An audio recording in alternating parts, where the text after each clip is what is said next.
gonna sit down with my dog and eat my supper. It's a tuna sandwich, yellowfin tuna with pickles and a little lemonade.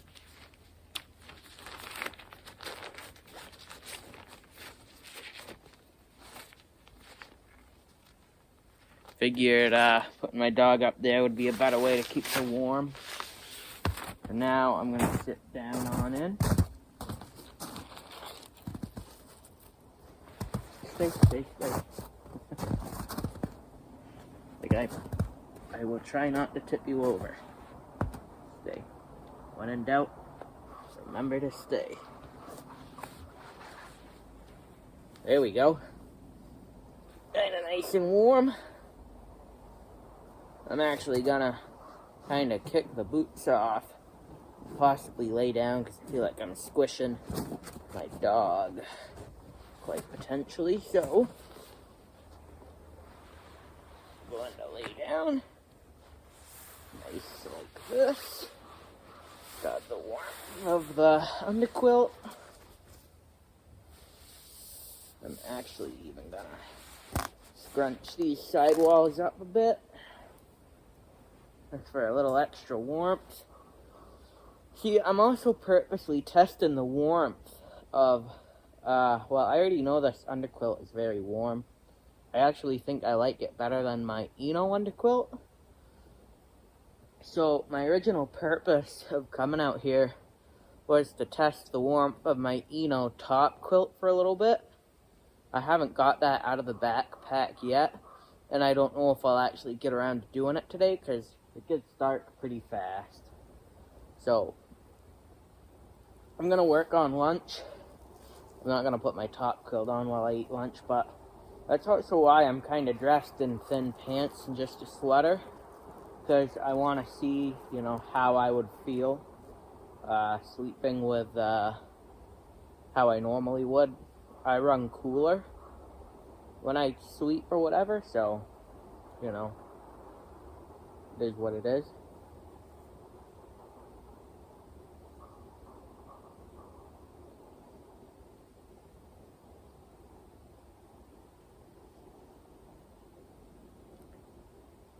I'm making myself a living taco right now, literally. Food and everything.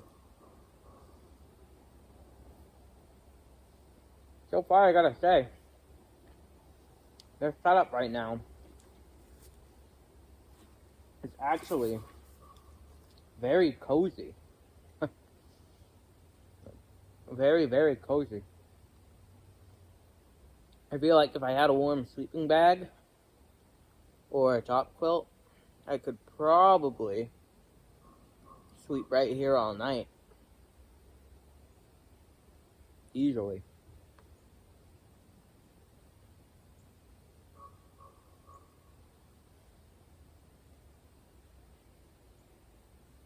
Of course, the dog helps, you know. Dog Daisy keeps me warm. I keep her warm in return. I imagine with the proper top quilt or sleeping bag, we could probably last the night.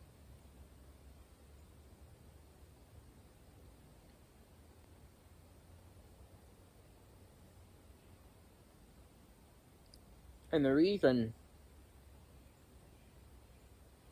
I want to take my Eno top quilt and test it is because I had taken it camping actually in the winter, and I brought other sleeping bags. Not winter, in the fall. I brought other sleeping bags, and I noticed the Eno top quilt I had kinda didn't seem very warm. And in the pictures in the ad, they had people using it with snow. So,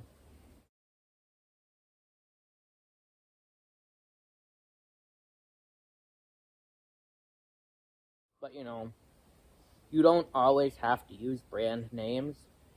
I think a lot of people get sucked into that. Now, do I prefer brand names? Absolutely. But I think there's also a lot of brands that make a quality product that are not as well heard of. And, you know, a lot of them are on Amazon or whatever. some of them are on both Amazon and Walmart, like Kajaro. I'm not sure what I think of Kajaro yet. I like the blanket. I'm skeptical of the hammock. The hammock's nice and it's very light and it's cozy, but the rope fraying is kind of scary. This East Hill Outdoors underquilt, I've actually used this as like an overquilt actually camping, and this green, like this is so warm, like it almost rivals some of my sleeping bags for warmth.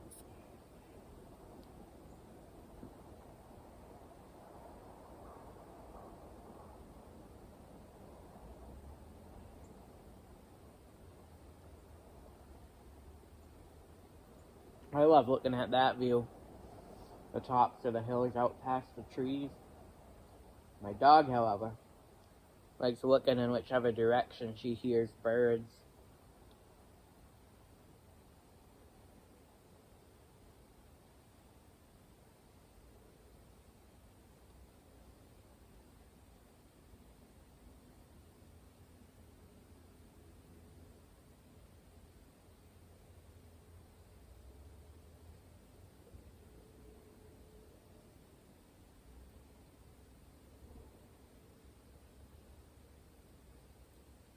The nice thing about hammock camping, if you were to go hammock camping in the winter, like, I'm not camping.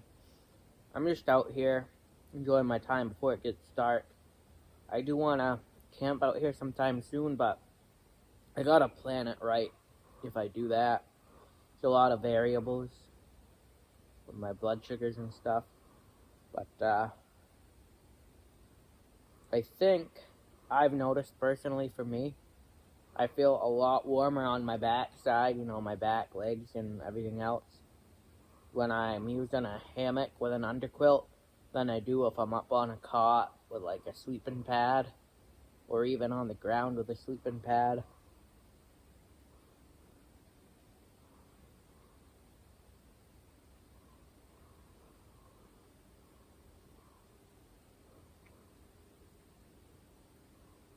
Of course, I don't have the warmest sleeping pad either, though, but, it's got a decent R value. Either way, though, so the funny thing about, like, if you did have the warmest sleeping pad, it's kind of funny because a sleeping pad with a high R value is, like, way, way more expensive than a good hammock and underquilt, in my opinion. So, like, it kind of just makes it, if you're planning on doing any winter camping, why not just get a hammock and underquilt if you're on a budget? It's way more affordable than those, like, couple $100 sleeping pads. It's almost kind of annoying that, like, the outdoor market is the way it is. Even as far as, like, ultralight tents. Ultralight tents are super expensive, yet they use less material than big tents.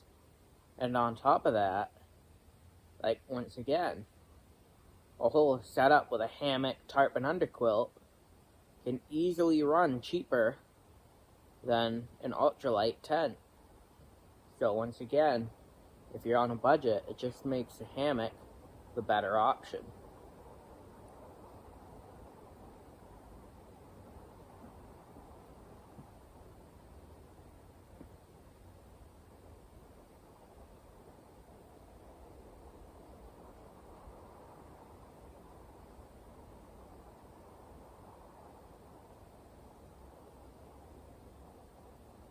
In no way, though, am I trying to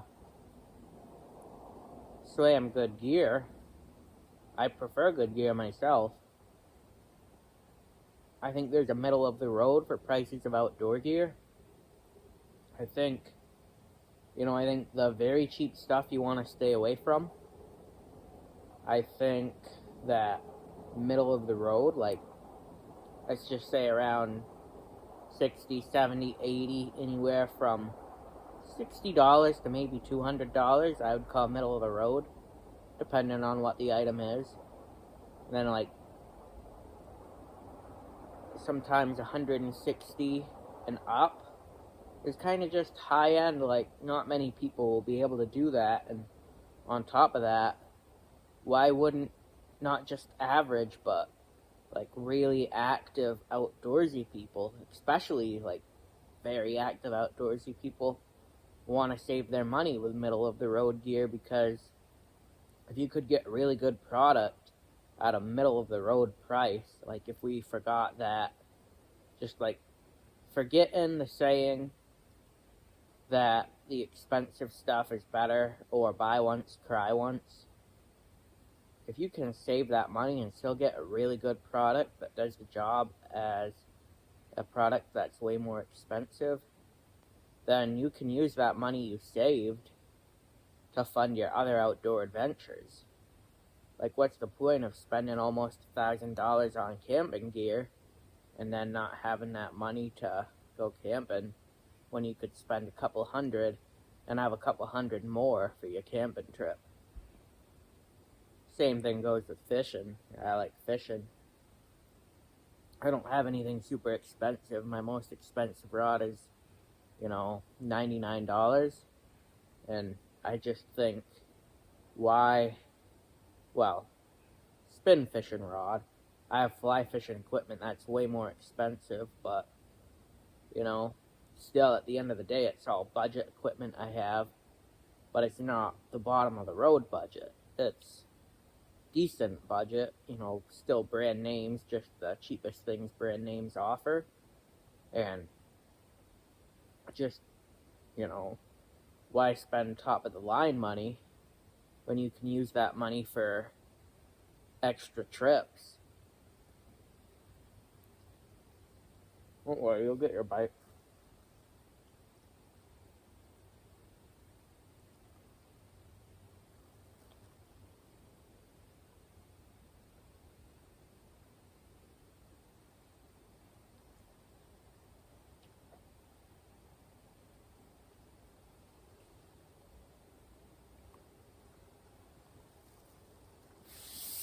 Reach down to my food bag. Should have brought my gloves up here with me. That's okay. I might grab them and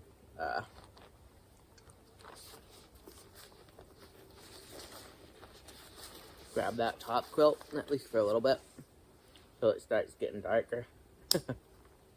As I say that, my dog puts her chin on my leg. She doesn't want me to get up. I'm not telling you to get up, Daisy. No, like that. You stay. I'm the one. No. Hey, Daisy.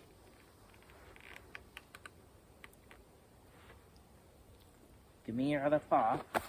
Please and thank you. Daisy, cut it out. Good girl. Good girl. Hey. I say that, she wants to cut the hammock up or something.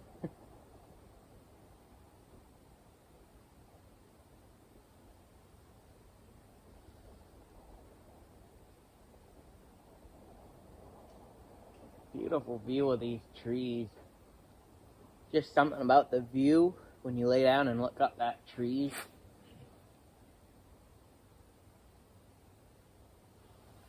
Lay diagonal for a flatter lay. There we go. That's how we do it.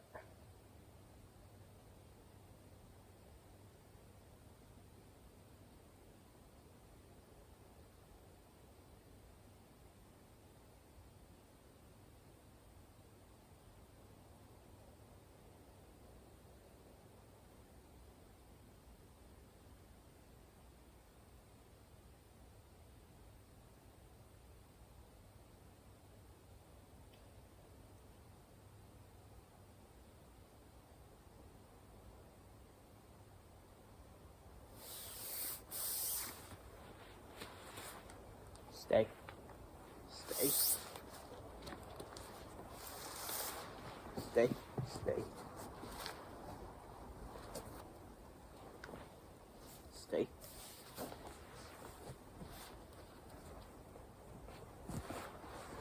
Stay.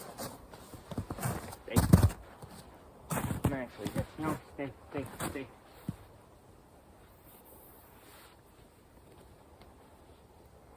Okay, good girl. I'm gonna grab my gloves and my underquilt, gloves and top quilt.